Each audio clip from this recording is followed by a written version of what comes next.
नमस्कार, मैं हूं नेहा शर्मा। स्वागत है आपका हमारे खास कार्यक्रम आध्यात्मिक ज्ञान चर्चा में। तो आइए शुरुआत करते हैं कार्यक्रम की और जानते हैं विचार जगत गुरु तत्वदर्शी संत रामपाल जी महाराज बनाम जय गुरुदेव पंथ के संत तुलसी साहिब जी के विचार। क्या आप जी के पंथ का निकास राधा स्वामी पंथ आगरा से हुआ है? ये जरूर है कि जो हमारे स्वामी जी महाराज के गुरु महाराज थे वो इस पंथ से जुड़े थे। मोक्ष प्राप्त प्राणी सतलोक में भिन्न रहता है। यह सत्पुरुष में ऐसे लीन हो जाता है जैसे बूंद समुद्र में। जीवात्माएं अमर पद में पहुंच करके अमर आनंद लेती और भी समुद्र का ही रूप हो जाती। तो समुद्र में बूंद गिरी, समुद्र का रूप हो गई। जल की बूंद जल में गिरी, उसका रूप धारण कर दिया। तो ये थे जय गुरुदेव पंथ के संत तुलसी साहिब जी के विचार।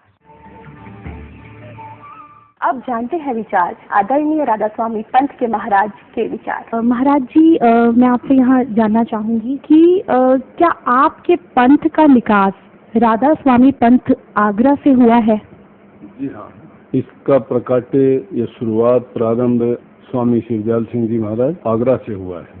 मोक्ष प्राप्त प्राणी सतलोक में भिन्न रहता है या सतपुरुष में ऐसे लीन हो जाता है जैसे बूंद समंदर में। मुक्त जो जीव हो जाता है संसार से, वो अपने परमपिता की गोद में उसी प्रकार से जाके लीन हो जाता है जिस प्रकार से बूंद जाके सागर में मिल जाती है। ये थे राधा स्वामी पंथ के महाराज के विचार। और आइए अब जानते हैं जगत गुरु तत्वदर्शी संत रामपाल जी महाराज के विचार। ये कहते हैं कि सतलोक में प्रकाश ही प्रकाश है, नूर ही नूर है, वह सतपुरुष नहीं है। और आत्मा जब उसमें पहुंच जाती है तो ऐसे मिल जाती है जैसे बूंद समुद्र में, यानी जैसे डूब कर मरना होता है। तो पुण्यात्मा पहले से ये इंटरेस्ट किसी का हो नहीं कि उसमें जाकर मरा डूब के, उसमें एक रस हो जाए। यही प्रत्यक्ष उदाहरण बता दिया। अगर कोई नो के समुद्र में भगवान है, चलो कूद छलांग लगाओ, कितने मरेंगे, एक आधा बोरा जैसे चला जाओ उसमें। नहीं तो समझदार व्यक्ति नो का हुआ विवाह भगवान को तो कहते हैं, उसके दर्शन करते हैं, उसके रोमकूप में करोड़ सूर्य करोड़ चंद्रमा मिला दिया, ऐसी रोशनी है परमात्मा की वाणी में। तो ऐसा लिखा कबीर जी की वाणी में। और वहां चले गए हंस उसके चौर करते हैं भगवान के, फिर निराकार के चौर कैसे करेंगे? और फिर ये बताते हैं कि एक समय सावन सिंह जी ने कथा सुना रखी है कि एक इंद्रमती नाम की रानी थी, कबीर साहब की शिष्या थी।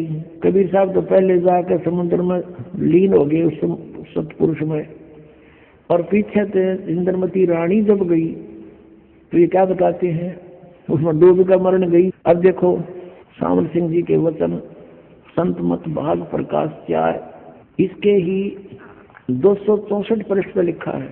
264 पृष्ठ संत मत भाग प्रकाश 4। एक सत्संगी ने सावन सिंह जी से पूछा, सावन सिंह जी कौन है? ये है सच्चा सौदा के खेमामल सिंह सामस्ताना बिलवचिस्तानी के गुरु जी, ये सावन सिंह जी। इससे प्रश्न किया सत्संगी ने, हजूर संतों की पदवी कहाँ तक है? महाराज जी सावन सिंह जी उत्तर देते, हमारे इतनी बुद्धि और अकल नहीं कि हम संतों की पदवी को समझ सके। फिर भी सुनो, रानी इंदुमती कबीर साहब के समय में हुई थी। पहले कबीर साहब मालिक में जाकर विलीन हुए, देखना, फिर रानी हुई। जब रानी ने सचखंड में जाकर कबीर साहब की पदवी देखी तो कहने लगी, महाराज यदि आप पहले ही बता देते कि मैं ही अकाल पुरुष हूँ तो मैं भजन सुमन कर कर के व्यर्थ परेशान ना होती। कबीर साहब ने उत्तर दिया, तुमको उसमें विश्वास नहीं आना था। अब इसे विवेचन करते हैं पुण्यात्माओं। इनके विधान अनुसार, राधा स्वामी वालों के विधान अनुसार, जय गुरुदेव वालों के विधान अनुसार, यदि ये माने कि सतपुरुष वहाँ नहीं है, निराकार है और केवल नूर ही नूर है, प्रकाश ही प्रकाश है, और उनने अपने सिद्धांत अनुसार सच्चाई को अज्ञान बना करके कैसे पेश करना चाहा है, लेकिन फिर भी छुपी नहीं। कहते हैं चोर चुरावे तुमड़ी और गड्ढे पानी में, वो गड्ढे वो ऊपर आवे न सच्चाई छनी ना। अब विचार करो, इनके विधान अनुसार ये कहते हैं पहले कबीर साहब जाकर मालिक में विलीन हो गए, बूंद गिर गई समुद्र में, खत्म हो जाती तो। और फिर कहते पीछे तो रानी जाके विलीन होगी उसी में, दोनों हो गए एक रस। तो वो बातें किस टाइम की, कबीर साहब को देखा कैसे उसने, वहां कुछ अस्तित्व है नहीं तो देखा कैसे। सच्चाई तो यही है कि सचमुच कबीर साहब वहां परमात्मा स्वरूप सतपुरुष रूप में ये खुद ही मालिक है। वास्तविकता ये है कि Kabir is God, Kabir is जो सुप्रीम गॉड, यह सतपुरुष है, अविनाशी गॉड। जैसे स्वामी रामानंद जी ने कहा, दोहू ठोड़ है एक तू और बहा एक से दो, और गरीबदास हम कारणे आए हो तुम मत दो। ये स्वयं भी कहते हैं कबीर परमेश्वर, हम ही अलखला है कुतुब गोस और पीर, गरीबदास खागन जनी हमारा नाम कबीर। ए स्वामी सृष्टा में और सृष्टि हमारे तीर, दास गरीब अधर बसूं। कबीर साहब कहते हैं अधर रहूं ऊपर और मेरा नाम कबीर। और ये अज्ञानी कह रहे हैं कि कबीर साहब पहले लीन हो गए, पाँच निंदरमती होगी, फिर बातें किस कैसे करी उन्हें। अरे कुछ तो दिमाग पर जोर दो। तो लोग पहले वाले तो गए बाढ़ में, अब तो तुम तो बचो, शेष जो बचे फंस रहे उनके नकलियों गए, पीछा छुटाओ और अपना कल्याण कराओ। ये बार बार समय नहीं मिलता। अब श्री जय गुरुदेव पंथ के प्रवर्तक मथुरा के श्री तुलसीदास साहब जी बहुत पुण्यकर्मी प्राणी हैं, और ये शिवजाल से भी अच्छी आत्मा थे, लेकिन शिवजाल जी ने अपना भट्ठा बैठाया, शास्त्र गुरु साधना करे से पुण्यकर्मी उसको परम धनी जान कर वहां फंस गए। इन अपना भी जीवन नष्ट कर लिया। सन 1971 में, सन 1954 से पहले से ये सत्संग करा तुलसीदास जय गुरुदेव पंथ का प्रवर्तक मथुरा वाला। और सन 1954 से उस समय इसकी बैटरी फुल थी चार्ज पिछले जन्म की। 1971 में इसने भविष्यवाणी करी दास के लिए। 7 सितंबर 1971 को इन्होंने कहा कि वो जो तत्वदर्शी संत है वो अब 20 वर्ष का हो चुका है।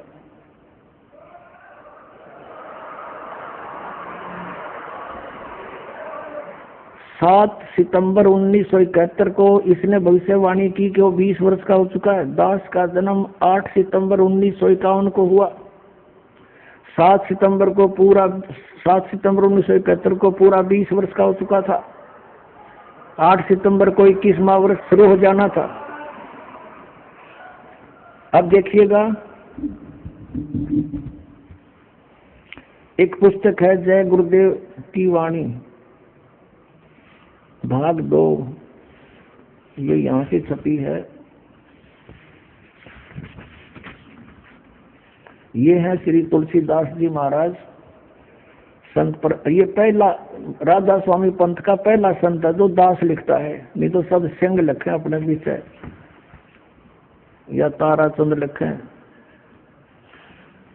यह प्रकाशक है दिव्या शर्मा, 88 साकेत कॉलोनी मथुरा में, और यहाँ से प्रिंटेड है। मुद्रक है अर्जेंट प्रिंटर्स, पुराना बस स्टैंड मथुरा। इसकी 59 पृष्ठ से पहले पढ़ेंगे।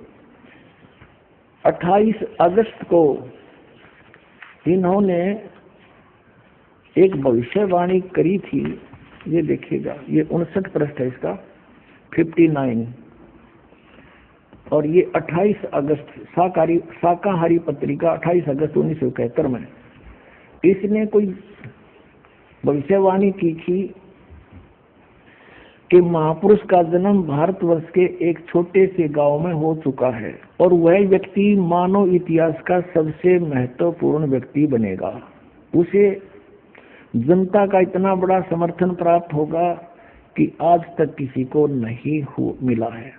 वह महापुरुष नए सिरे से विधान को बनाएगा और वह विश्व के संपूर्ण देशों पर लागू होगा। उसका एक झंडा होगा, उसकी एक भाषा होगी।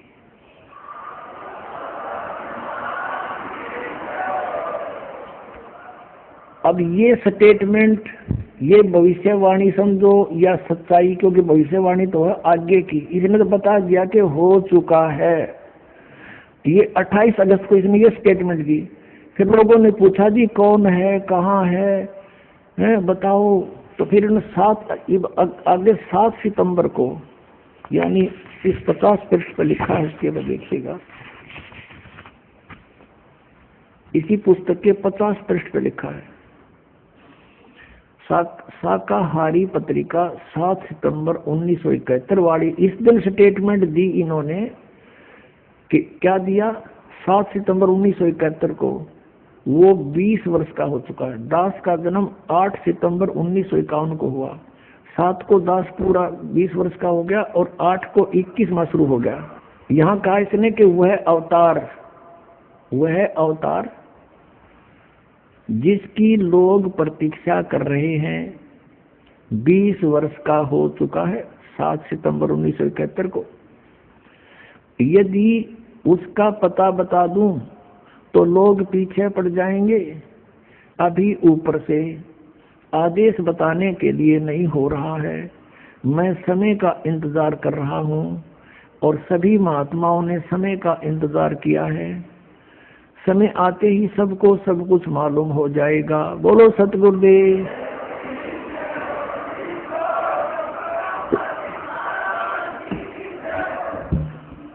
अपनात्माओं, यदि अब दास क्या कहना चाहता है, आध्यात्मिक दृष्टिकोण से महापुरुषों को तोला है, जाना है, जांचा है कि 1971 में इस पुण्यकर्मी प्राणी की जो दृष्टि काम करे थी और ये पूर्व जन्म का संस्कारी हंस था। जैसे श्री नास्त्रेदमस जी भी वे पुण्यकर्मी प्राणी थे और फ्रांस देश के वासी थे। उनको भी परमात्मा ने पिछले संस्कार से उनकी जो दृष्टि खुली तो उन्होंने भी 450 वर्ष पहले बता दिया था कि भारतवर्ष में उसकी बहुत बड़ी लंबी चौड़ी कहानी जो दास के ऊपर 100% पूर्ण उतरती है कि वो ऐसे ऐसे होगा। तो उसने भी यही बताया था और अब इन्होंने तो दिन का दिन बता दिया। तो ये पिछले जन्म के पुण्यकर्मी प्राणी थे और ये ना बताते तो भी होना था। तो ये थे जगत गुरु तत्वदर्शी संत रामपाल जी महाराज के विचार। अब जानते हैं विचार जगत गुरु तत्वदर्शी संत रामपाल जी महाराज बनाम आदरणीय राधा स्वामी पंथ के महाराज के विचार। महाराज जी, मैं आपसे यहाँ जानना चाहूंगी कि क्या आपके पंथ का विकास राधा स्वामी पंथ आगरा से हुआ है? जी हाँ, इसका प्रकाट्य या शुरुआत प्रारंभ स्वामी शिवदयाल सिंह जी महाराज आगरा से हुआ है। ये थे राधा स्वामी पंथ के महाराज के विचार और आइए अब जानते हैं जगत गुरु तत्वदर्शी संत रामपाल जी महाराज के विचार। बोलो सतगुरुदेव की जय। बंदी छोड़ कबीर परमेश्वर जी की जय। बंदी छोड़ गरीबदास जी महाराज जी की जय। स्वामी राम देवानंद जी गुरु महाराज जी की जय।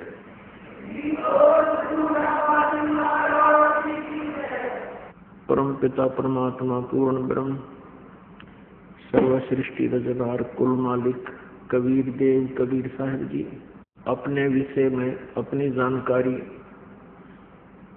प्रदान करने के लिए वह स्वयं ही अपने निज स्थान से अमरलोक से सत्यलोक से चलकर आते हैं। ये कबीर देव, ये कबीर परमेश्वर वो परमात्मा है जो बनारस में काशी शहर में एक जुलाई की भूमिका करके 120 वर्ष इस पृथ्वी पर रह करके वो परमात्मा सहशरीर चले गए, सहशरीर ही आए थे। पुण्यात्माओं, परमेश्वर ने आके हमें ज्ञान कराया कि हम काल के जाल में फंसे हुए हैं। अपनात्माओं, जब हम पूर्ण परमात्मा सच्चे पुरुष कबीर देव जी की शरण में और इस सत्य नाम का जाप करते हैं पूर्ण संत से प्राप्त करके, तो उस समय बैड अकाउंट बंद हो जाता है। वो कैसे हो जाता है? जैसे किसी ने लाइसेंस बनवा रखा, ड्राइविंग लाइसेंस, चालक प्रमाण पत्र, और वो सड़क से जा रहा है या कहीं भी रास्ते में जा रहा है, उससे कोई दुर्घटना हो जाती है, वो 90% बरी होता है, क्योंकि उसने जानबूझकर एक्सीडेंट नहीं किया, क्योंकि वो ट्रेंड आदमी है, उसके पास प्रमाण पत्र है। तो उससे कोई दुर्घटना में कोई गड़बड़ हो भी जाती है किसी कारण से, तो वो दोषी नहीं होता। कारण कोई और हो सकता है, कोई ब्रेक फेल हो जाए, स्टीयरिंग फेल हो जाए, कोई और भी कारण हो जाए, सामने वाले की गलती से भी एक्सीडेंट हो सकता है। इस प्रकार वो लाइसेंस शुदा व्यक्ति उस दुर्घटना में दोषी नहीं होता। और जिसके पास लाइसेंस नहीं है और वो गाड़ी चला रहा है, उससे कोई दुर्घटना हो जाती है, तो सबसे पहले जो अधिकारी होते हैं, जांच अधिकारी, यही देखते हैं कि लाइसेंस है आपका, लाइसेंस नहीं है तो फिर को सीधा ही सजा होती है, उसका कोई प्रोटेक्शन नहीं होता। तो इसी प्रकार जब तक आपने लाइसेंस नहीं बनवाया है, आप साधना कर रहे हो यानी गुरु नहीं बनाया है, तो आप जो भी कार्य कर रहे हो, पुण्य या पाप आपसे हो रहे हैं, तो आप, क्योंकि लाइसेंस ना होने से आप उस शुभ काम के लिए जा रहे हो, बीच में आपका एक्सीडेंट से आपके पैरों के नीचे जो भी जीव हिंसा होती है वो आपको भोगनी ही पड़ेगी, क्योंकि आपके पास लाइसेंस नहीं है। फिर आप कहोगे कि लाइसेंस तो हमने बनवा रखा है क्योंकि गुरु बना रखे हैं, जैसे कोई राधा स्वामी से उपदेशी है, कोई सच्चा सौदा डेरा से सिरसा से उपदेशी है, कोई ब्रह्मा कुमारी आलम से उपदेशी है, कोई अन्य किसी संत या पंथ से जुड़ा हुआ है, तो वो नकली पासपोर्ट बना रहे, वो नकली ड्राइविंग लाइसेंस बनाते हैं, वो अधिकारी नहीं है, वो संत नहीं है। अपने आत्मा ये आपके दिल में एक बार खटकेगी ये बात कि वो नकली गुरु है। ये तो आपके उस अज्ञान का ही कारण होगा जिस कारण से आप ये महसूस करोगे कि संत सबको नकली बता रहा है।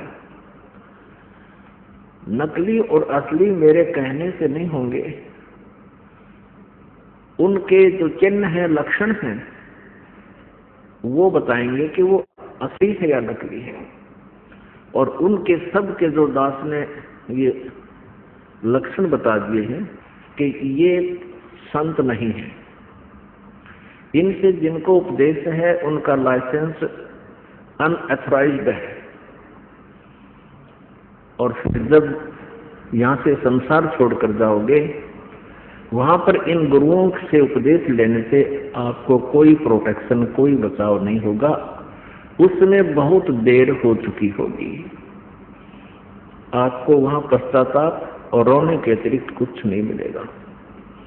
दास का ये उद्देश्य नहीं है कि मैं किसी की क्रिटिसाइज करूं, आलोचना करूं, लेकिन परमेश्वर ने इस दास को यह सेवा दे दी कि सच ही कहूं, सत्य कहूं, ताकि पुण्यात्मा सावधान हो जाएं और उन नकली गुरुओं से वापस आकर के अपना जो ना सच्चा लाइसेंस बनवा ले और जीवन रूपी सफर में वो आगे बहुत चलना है, उसमें अपना बचाव करें और सफलता प्राप्त करें।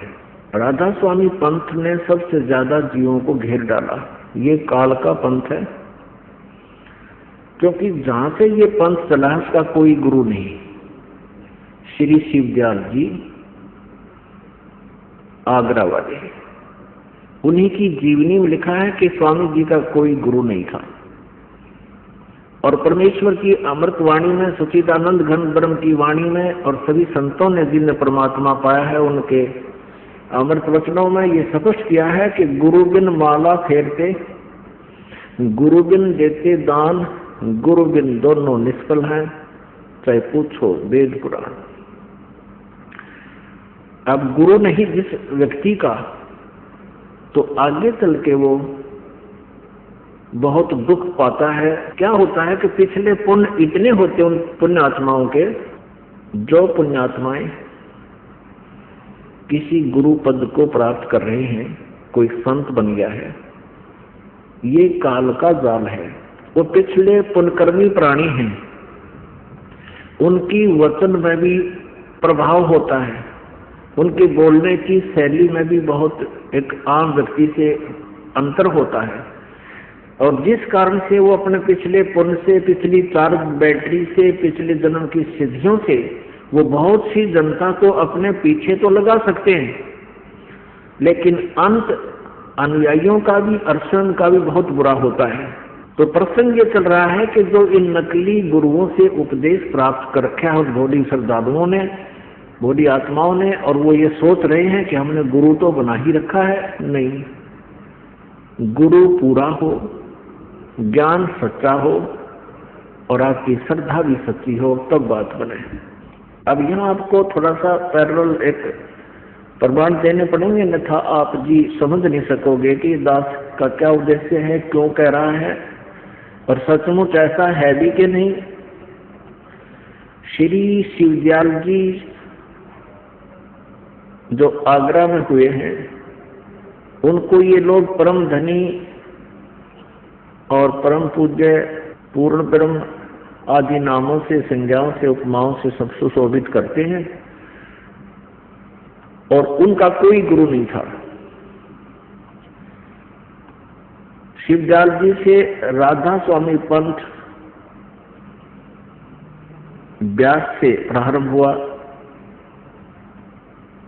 जो श्री जयमल सिंह जी ने वहां प्रारंभ किया। श्री जयमल सिंह जी को कोई आदेश नहीं था शिवदयाल जी का कि तू वहां कोई नारा सांग जोड़ ले, क्योंकि सन 1878 में शिवदयाल जी की मृत्यु होगी। सन 1889 में श्री जयमल सिंह जी फौज से रिटायर हुए, मिलिट्री से। उन्होंने अपना मनमुखी व्यास में डेरे का रट गाड़ दिया और उनको कोई आदेश नहीं था। प्रथम तो शिवदयाल जी का कोई गुरु नहीं था, उनके पास यथार्थ मंत्र नहीं थे, उनका कोई यथार्थ ज्ञान नहीं था, जिस कारण से वो स्वयं भी अपना जीवन व्यर्थ कर गए और करोड़ों इन भोले श्रद्धालुओं को मिसगाइड करने का वो पाप भी साथ ले गए। अब थोड़ी सी झलक दिखाते हैं इस राधा स्वामी पंथ की और इससे निकली हुई ब्रांचों की। पुण्यात्मा दास का उद्देश्य ये है कि जैसे एक बार नकली नोट किसी व्यक्ति ने छाप लिए और जनता को वो धोखा दे रहा था, 500 के नोट। सरकार को पता लगा, उन नकली और अपने असली नोटों को दोनों को साथ साथ रख के और जनता को सावधान किया कि ये नकली है, इसकी ये पहचान है, ये ओरिजिनल है, इसकी ये पहचान है। अब इस जो है कार्य को, इस शुभ कार्य को कोई ये कहे कि सरकार आलोचना कर रही है, समाचार पत्रों वाले आलोचना करते हैं, किसी के नोट को नकली बता रहे हैं, तो उसकी बुद्धि कितनी होगी बालक के सी। इसी प्रकार इस दास के प्रयत्न को जो कोई आलोचना कहता है वो बालक ही हो सकता है, बालक बुद्धि का, या कोई शराबी हो सकता है, या उस ग्रुप का हो सकता है जो उन नकली नोटों को छाप रहे हैं। तो जो ये समझदार होगा ये समझ जाएगा कि ये देखिएगा नकली और असली में कितना अंतर है, तो फिर वो अपने हानि से बच जाएगा और अपना नकलियों को फेंक देगा, असली नोट प्राप्त करेगा, वो निर्धन नहीं होगा, हानि ना होगी। क्या आप जी के पंथ का निकास राधा स्वामी पंथ आगरा से हुआ है? बोलो।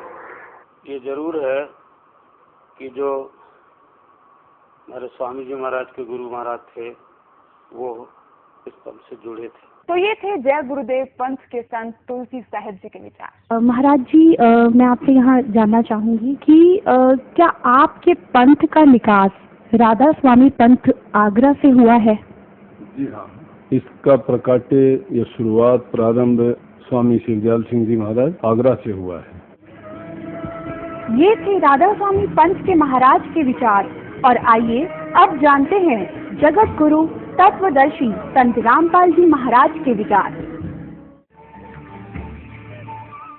पहले तो थोड़ा सा मौखिक बताते हैं इस पंथ के बारे में। श्री शिवदयाल जी ये एक खत्री परिवार से थे और आगरा में रहते थे। इनके घर पर इनके माता पिता जो थे वो श्री तुलसी साहेब हाथरस वाले के शिष्य थे। और ये शिवदयाल जी भी उस तुलसी साहब हाथरस वाले के वचनों को घर पर सुना करता था। फिर ये क्योंकि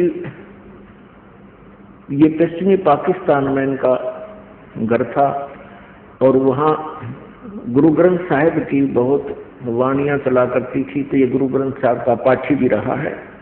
और आगरा में गुरुद्वारा था, उसके अंदर निर्मले साधुओं का, जो नानक साहिब जी के पुत्रों ने निर्मला पंथ चला रखा, उस गुरुद्वारे में जाकर के ये वहाँ वाणी पढ़ा करता था। और उस संत था एक, उस गुरुद्वारे में, उससे भी ज्ञान प्राप्त किया करता था। उससे शब्द और सुरत का इसने ज्ञान सीखा जैसा उसने पता था। फिर कुछ अपनी अटकल, कुछ दूसरों से सुना सुना खिचड़ी ज्ञान, ये स्वयं संत बन बैठा। उसके बाद इसने कई घंटों तक साधना की, कई दिन तक बैठा रहता, कई दिन बाहर नहीं निकलता, कोठे में कोठे यानी गुफाती में जाकर के वहाँ साठियोग किया करता था, जो किसी भी संत मते में या किसी भी संत ने ऐसी क्रियाएं नहीं की। आगरा से ही एक पंथ निकला है, जय गुरुदेव मथुरा में। ये वही 5 नाम देते हैं जो काल के हैं, जो मोक्षदायक नहीं है। और वहीं से एक पंथ, एक व्यक्ति ने, जैसे राम सिंह जी थे जुई गांव के, हरियाणा के, और राम सिंह जी के शिष्य थे एक ताराचंद जी जो दनोद गांव में, उन्होंने अपना अलग राधा स्वामी पंथ का एक आश्रम बना लिया। उसी आगरा से ही एक पंथ निकला, अभी बताया आपको, श्री जयमल सिंह जी, जिन्होंने स्वयंभू संत बनकर ब्यास में एक डेरा स्थापित कर दिया। जयमल सिंह जी के शिष्य हुए श्री सावन सिंह जी। श्री सावन सिंह जी के शिष्य थे श्री बलोचिस्तानी शाह मस्ताना, जिसका वास्तविक नाम था श्री खेमामल। वो बलोचिस्तान के रहने वाले थे।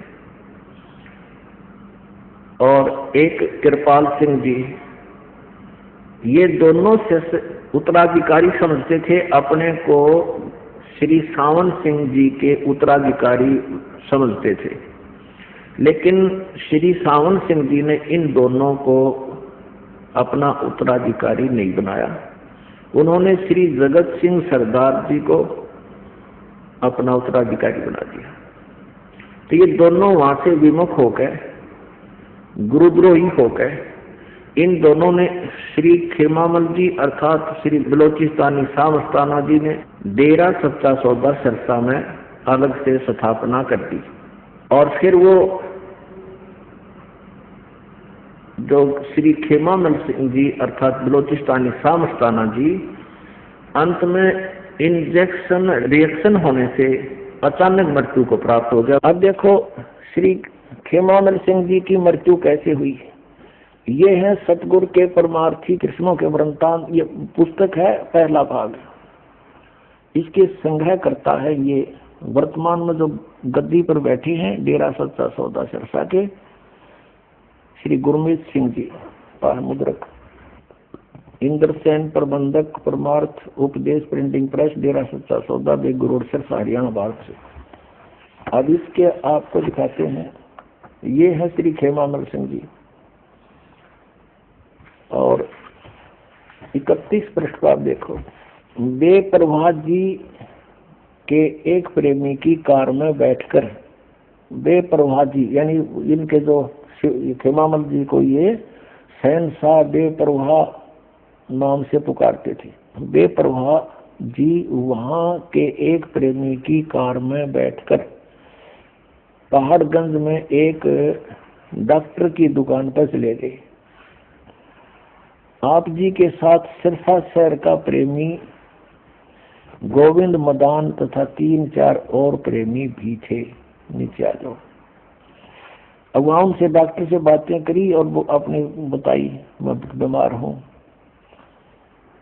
तो इतने में डॉक्टर ने हुक्म के अनुसार, यानी क्या अभी इंजेक्शन लगेगा तो इसने खेमामल जी ने कह दिया लगा दे। इतने में डॉक्टर ने हुक्म के अनुसार बेपरवाह जी का इंजेक्शन लगा दिया। उसके साथ ही आप ही वही बेंच पर लेट गए। कौन? खेमामल जी, बिलोचिस्तानी सामस्ताना बेपरवाह जी बेंच पर लौट गए और तालियों की जलन, इंजेक्शन से रिएक्शन होगी, तलुओं में जलन होगी, पैरों में का बहाना करके धन धन सतगुरु का नारा लगा दिया। अर्थात 18 अप्रैल 1960 को सुबह 10:15 पर अपना पंच भौतिक शरीर छोड़ दिया। छोड़कर अनामी देश में जा समाये।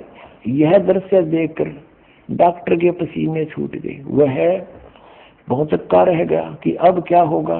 बाबा जी के अनुयायी उसे बर्बाद कर देंगे और उस पर कत्ल का इल्जाम लगाकर अदालत में सजा करवाएंगे। पुण्यात्माओं, अब देखो, संत और इंजेक्शन तो मरे, रिएक्शन थे दिखा रही भक्ति को है। ये तो पहले तो औरों के दुख दूर करें थे और अपनी जान नहीं बचा पाए। क्योंकि कारण क्या है? ये पुण्यात्मा की पूर्व जन्म के इनकी बैटरी चार्ज थी और वह बैटरी होगी डिस्चार्ज। आगे भक्ति ठीक थी नहीं। उसके शेष थे सावण सिंह जी के। सावण सिंह जी ने वही ज्ञान उसका शिवदयाल जी वाला ही था। अब शिवदयाल जी के दुर्गति श्री खेमामल सिंह जी अर्थात बिलोचिस्तानी सामस्ताना जी, वो किसी को गद्दी नसीब नहीं बना के गया। उसका जो उत्तराधिकारी संगत ने सुना, उसके साथ काफी संघर्ष रहा श्री सतनाम सिंह जी। दूसरा एक और अपने आप को उत्तराधिकारी समझता था, लेकिन अंत में इनके कई दिन झमेले पड़ गए। सतनाम सिंह तो बना दिया सरसा का उत्तराधिकारी, यानी गद्दी पर बैठा दिया एज ए मैनेजमेंट करने वाला। और दूसरे ने जाकर जगमाल वाली बना लिया अपना अलग। वहां भी लाखों व्यक्ति उसके साथ लगे हुए। अब ये समझ लेना पुण्यात्माओं, जो जहां भी फंसा है उसके लिए एक आगाह किया जा रहा है उसको कि तुम कहां हो, अपनी स्थिति से स्वयं परिचित हो जाना। उसके बाद श्री कृपाल सिंह जी जो सावन सिंह जी के शिष्य थे बागी, उन्होंने स्वयं खूब संत बनकर दिल्ली में अपना अलग से मार्ग चला लिया। उस कृपाल सिंह जी का एक शिष्य बागी हो गया ठाकुर सिंह, उसको गद्दी मिली नहीं दिल्ली की, उसने अपने दर्शन सिंह को दे दी। वो अलग उसने नारा सांग जोड़ दिया। ये बड़ी आत्माओं ने भगवान की जरूरत है, आवश्यकता है, इनको कोई बहका ले जो चार बात अलग से जानता हो और जिसमें नाम भगवान का आता हो। क्योंकि आत्मा भगवान को, परमात्मा को उसी दिन से खोज रही है जिस दिन से ये उससे विमुख हुई है। इस पर गलती बनी हुई है। अपने आत्मा समझदार को संकेत ही बहुत होता है। अब श्री शिवदयाल जी की के दुर्गति हुई उस साधना से जो अन्य सभी भक्त कर रहे हैं, उसके रियाई कर रहे हैं, तो इससे आपको सहज में आसानी से निर्णय हो जाएगा कि अन्य का क्या होगा। जब उनके मुखिया की ऐसी दुर्गति हुई, वो प्रेत बना, अपनी शिष्या बुक्की में बोलने लगा, फिर उसी तरह हुक्का पीने लगा, जो पहले की तरह भोजन खाने लगा। और किसी उसके जो शिष्य थे, कोई उन पर आपत्ति आ जाती तो उस बुक्की के सामने खड़ा होकर उस प्रेत से प्रश्न करते, वो प्रेत उत्तर देता। तो पुण्यात्माओं, अनमोल मनुष्य जीवन उसने अपना भी बर्बाद कर लिया और करोड़ों जीवों को और काल के मुंह में फंसा कर चला गया। अब गलत साधना करने से, शास्त्र विरुद्ध साधना करने से head of the department of Radha Swami, chief of the Radha Swami पंथ श्री शिवदयाल जी की के दुर्गति हुई। पहले ये दिखाते हैं आपको, उनका कोई गुरु नहीं था। और परमेश्वर अपनी वाणी में कहते हैं, गुरु बिन माला फेरते, गुरु बिन देते दान, गुरु बिन दोनों निष्फल हैं, चे पूछो वेद पुराण। श्री शिवदयाल जी 5 नाम दान करते थे: ओंकार, निरंकार, ज्योति निरंजन, सोहम और सतनाम। ये इकट्ठे जाप करने हैं। इकट्ठे जाप करने हैं, जैसे ओंकार, ओंकार, ज्योतिर्न, सोम, सतनाम। सतनाम भी एक जाप करने का ये बताते हैं। तो इनकी बुद्धि कति गांधारी है, कति कंडम थे ये लोग। बालक भी अच्छा ज्ञान रखते हैं इनसे, जो इनका ज्ञान आपको दिखाएंगे। और ये बन गए संत, अंधों में अंधे ही मुखिया बन गए। और परमात्मा कहते अंधे की बां गई अंधे ने, ये मार्ग कौन बतासी। अब देखो सिर शिवदयाल जी की के दुरुक्ति हुई, जिसने राधा स्वामी पंथ का प्रवर्तक कहा जाता है, जिसने यो इतना बड़ा जन समुदाय डुबो दिया। देखिएगा उनका जीवन चरित्र। जीवन चरित्र स्वामी जी महाराज, राधा स्वामी ट्रस्ट, स्वामी बाग से। राधा स्वामी दयाल की दया, राधा स्वामी साहेब, जीवन चरित्र, स्वामी जी महाराज। लेखक लाला प्रताप सिंह सेठ। ये शिवदयाल जी का छोटे भाई थे, 3 भाई थे ये, सबसे छोटा ये प्रताप सिंह सेठ था। प्रकाशक राधा स्वामी ट्रस्ट, स्वामी बाग, आगरा। ये देखिए, ये है श्री शिवदयाल जी। इनके बारे में क्या लिखा है? परम पुरुष पूर्ण धनी अधूर स्वामी जी महाराज। राधा स्वामी ट्रस्ट, स्वामी बाग, आगरा से प्रकाशित है। मुद्रक है अर्पण प्रिंटरी, राधा स्वामी चैम्बर, भालेज रोड, आनंद। अब दिखाते हैं स्वामी जी का कोई गुरु नहीं था। ये देखिएगा पृष्ठ 28 पे, जीवन चरित्र स्वामी जी महाराज, पृष्ठ 28 पे। स्वामी जी महाराज का कोई गुरु नहीं था और न किसी से उन्होंने परमार्थ का उपदेश लिया। ठीक है, और फिर इसकी क्या दुरुक्ति हुई ये देखिएगा प्रश्न नंबर 78 पर। ये वचन नंबर 71 71। अब बुक्की जी का कि जो सिब्बो जी की छोटी बहन थी, थोड़ा सा हाल लिखा जाता है। यह सिब्बो जी से कुछ अरसे बाद स्वामी जी महाराज के चरणों में आई थी। तो स्वामी जी महाराज कथा से फुर्सत पाकर हुक्का पीते थे। अभी शिवदयाल जी हुक्का पीता था या करते थे, या अभ्यास का रस लेते हुए या कथा कहने बैठते तो बुक्की जी महाराज के चरणों का अंगूठा मुंह में रखे हुए घंटों चरणामृत का रस लेती रहती थी। और जब कोई मत्था टेकने के वास्ते हटाना चाहता तो वे चरण नहीं छोड़ना चाहती थी। तब मत्था टेकने वाले से कह दिया जाता था कि तुम दूसरे चरण पर मत्था टेक लो। अब राधा स्वामी पंथ के श्रद्धालु किसी अन्य से पूछते हैं, वो कहते हैं कि क्या तुम्हारे गुरुजी चरण छुआते हैं? तो हमारे भक्त कहते हैं हाँ जी हमारे गुरुजी चरण छुआते हैं। कहते पूरे गुरु की पहचान ये है, राधा स्वामी वाले कहते हैं कि पूरा गुरु जो होगा वो चरण नहीं छुआता।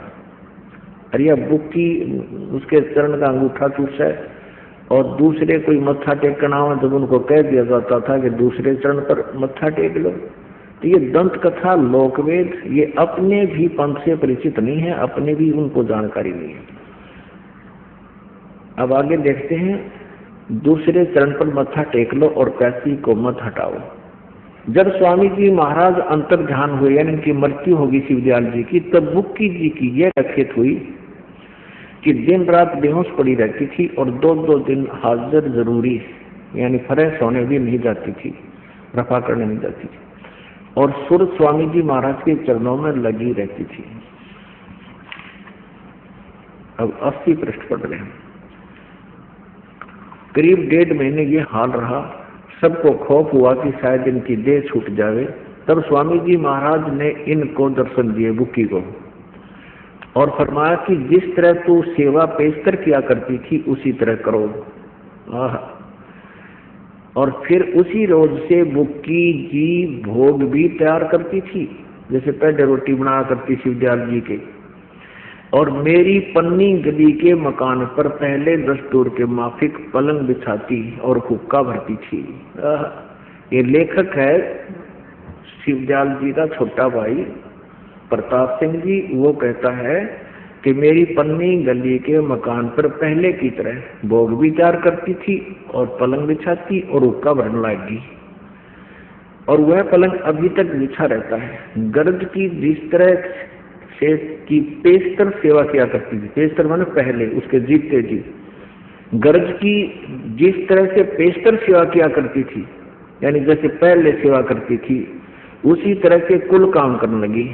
और स्वामी जी महाराज उनको ध्यान के समय में प्रगट दर्शन देते थे और कुल सेवा उसी तरह कबूल फरमाते थे।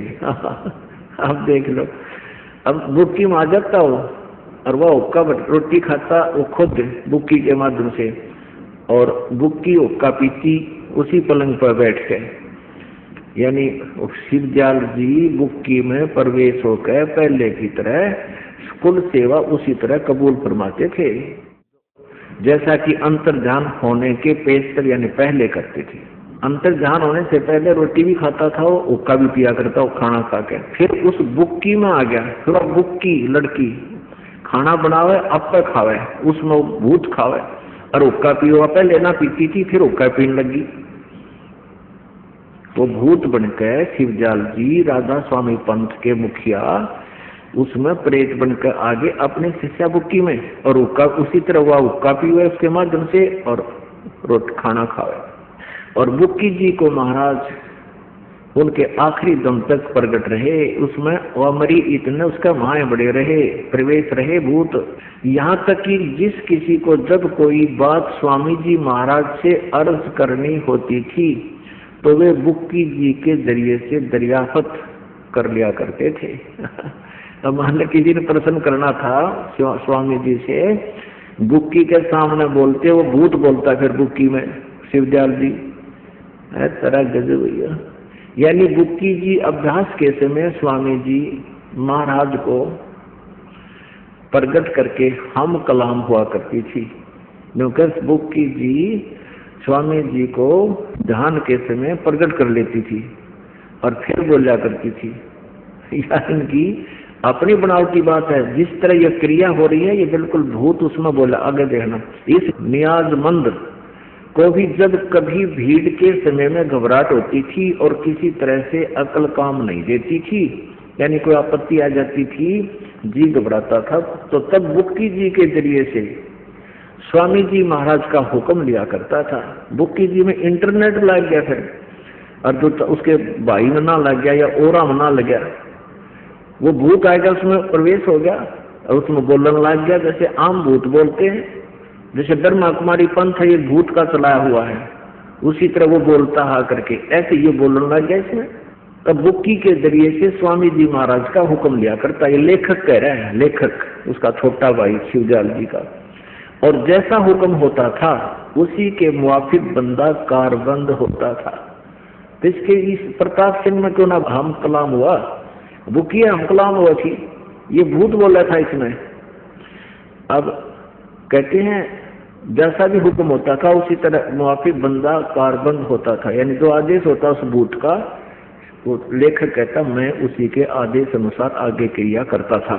और इसी तरह राय साहब साल्यग्राम जिसने राधा स्वामी पंथ अलग से लटका दिया इसी के प्रेजेंस में, वो भी उसने भी मौज की थी कि बुक्की जी के जरिए से 2-4 बार हुक्म हासिल किए थे। सारे जीवन में 2-4 बार हासिल किए, पता लगे भूत बोला इसमें। फिर यो अपना आत्माओं, गरीबदास साहिब जी ने कहा है, सतगुर पुरुष कबीर हैं ये चारों युग परवाने, ये झूठे गुरुआ मर गए हो गए भूत मसान। ये झूठे गुरु से भी भूत बन जाते हैं और केवल कबीर परमेश्वर जी ये चारों युगों में आते हैं, इनका ये प्रमाण है। सतयुग में सतशुक्रक नाम से परमेश्वर आए थे पूर्ण ब्रह्म, त्रेता में मुनिंदर नाम से, द्वापर में करुणामय नाम से, और कलयुग में कबीर नाम से। इन राधा स्वामी पंथ वाले श्रद्धालुओं से कोई पूछने वाला हो कि ये कहते सन 1818 में इनका जन्म हुआ, इससे पहले का कोई इतिहास है इस तुम्हारे परम धनी का? ये तुम परम धनी कहते हो, इससे पहले किसी युग में आया ऐसा है कोई इतिहास? नहीं। और वेद गवाही देते हैं कि वो परमात्मा प्रत्येक युग में आता है और यथार्थ ज्ञान वह स्वयं ही अपने भक्तों को प्रदान करता है। अब आपको दिखाते हैं इन नकली पंथों का, नकली ज्ञान और झूठे नाम। पुण्यात्माओं, जब तक आपके समक्ष इनके द्वारा दिए गए उपदेश और मंत्र रूबरू नहीं होंगे और फिर वास्तविक मंत्र बतावांगे, किस किस संत ने कौन कौन से मंत्र प्राप्त किए और किस पर वो प्रमाणित है कि उनका मोक्ष हुआ, बहुत समय से उनकी जो ना महिमा गाते आए हैं भक्तजन। अब इनके झूठे ज्ञान की एक झलक बताते हैं आपको। परमात्मा कहते हैं झूठा ज्ञान ये जान कहाँ लाओ, ये बात बेदा चतुराई। ये देखिएगा, एक पुस्तक है सार वचन राधा स्वामी नसर यानी वार्तिक। राधा स्वामी दयाल की दया, राधा स्वामी सहाय। सार वचन राधा स्वामी नसर यानी वार्तिक, जिसको परम पुरुष पूर्ण धनी स्वामी जी महाराज ने जबान मुबारक से फरमाया है। शिवदयाल जी ने बोले हैं ये वचन जो आपके समक्ष रूबरू कराए जा रहे हैं, जो बाई इज्जत राधा स्वामी ट्रस्ट द्वारा छापी गई है। प्रकाशक हैं राधा स्वामी ट्रस्ट, स्वामी बाग आगरा। मुद्रक हैं दी कोरोनेशन प्रेस, छिल्ली ईंट रोड आगरा। देखिएगा, सारवचन वार्तिक नसर यानी वार्तिक, दफा 1 पृष्ठ 2 पे हम यहाँ इस दो दफा देखेंगे। इसमें अपने मतलब की बात पढ़ेंगे। सिर्फ काम इतना है कि इंसान यानी मनुष्य अपनी सूरत यानी रूह को उसके खजाने और निकास जहाँ से रूह आई है यानी मुकाम सतनाम और राधा स्वामी में पहुँचावे। यहाँ सतनाम को ये स्थान कहते हैं, मुकाम माने स्थान, राधा स्वामी को भी स्थान कहते हैं। अब आगे देखो, सारवचन वार्तिक का भाग 1 पढ़ रहे, पृष्ठ 3 पर 1 नंबर में पढ़ा आपने, ये 1 नंबर में, ये 2 नंबर था। अब तीसरा वचन पढ़ेंगे। जितने आचार्य और महात्मा और अवतार और पैगंबर हर एक मजहब में हुए, वे सब अपने अभ्यास के जोर से अंतर में तरफ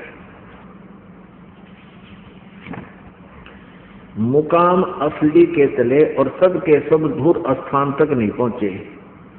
और बहुत से मंजिल एक पर, ये मंजिल तो आप आम आदमी समझता, मंजिल माने स्थान, यहाँ एक का उत्तर यहाँ देखा है स्थान, मंजिल माने स्थान। ये देखो, ये मंजिल 1, इसका उत्तर यहाँ इनका अर्थ किया है स्थान। तो ये बताया कि सिर्फ संत मंजिल यानी स्थान यानी सतनाम, संत 5वीं मंजिल सतनाम पर गए, यहाँ भी स्थान सिद्ध हुआ सतनाम। और बिरले संत 8वीं यानी राधा स्वामी पद तक पहुंचे मंजिल। अब राधा स्वामी यहाँ स्थान है, सतनाम भी स्थान है। अच्छा, अब वचन नंबर 4 देखिएगा। अब समझना चाहिए कि राधा स्वामी पद सबसे ऊंचा स्थान है और यही नाम कुल मालिक और सच्चे साहब और सच्चे खुदा का है। अब इस स्थान से, राधा स्वामी स्थान से नीचे, इस मुकाम से 2 स्थान नीचे, यानी राधा स्वामी से 2 स्थान नीचे सतनाम का मुकाम है। यहाँ 2 स्थान पर मंजिल सतनाम और यहाँ बता रखा यानी मंजिल माने स्थान और यहाँ मुकाम सतनाम। मुकाम सतनाम को मुकाम बोल रहे हैं 2 पृष्ठ पे, और 3 ये 4 पे भी मंजिल सतनाम को मंजिल बोल रहे हैं। आगे देखो, राधा स्वामी का स्थान बोल। अब ये क्या बताते हैं चौथे वचन में, अब समझना चाहिए राधा स्वामी पद सबसे ऊंचा मुकाम है और यही नाम कुल मालिक और सच्चे साहब और सच्चे खुदा का। और इस मुकाम से नीचे यानी राधा स्वामी स्थान से नीचे 2 स्थान नीचे सतनाम का मुकाम है, यानी सतनाम को स्थान कहो, सतनाम का स्थान है, स्थान का स्थान है। इनका ज्ञान समझ ध्यान से कि ये क्या कहना चाहते हैं। सतनाम माने स्थान बता रही है और मुकाम माने स्थान का स्थान है। आगे फिर सतनाम को डिफाइन किया है विस्तृत। अब इस सतनाम को, जिसको संतों ने सतलोक भी कहा है, सतनाम को सचखंड भी, और सार शब्द भी सतनाम को, और सत शब्द भी सतनाम को, और सतनाम भी सतनाम को, सतपुरुष भी सतनाम को करके ज्ञान किया। अब ये भूत तो बनना था जब जिसका ज्ञान ऐसा है,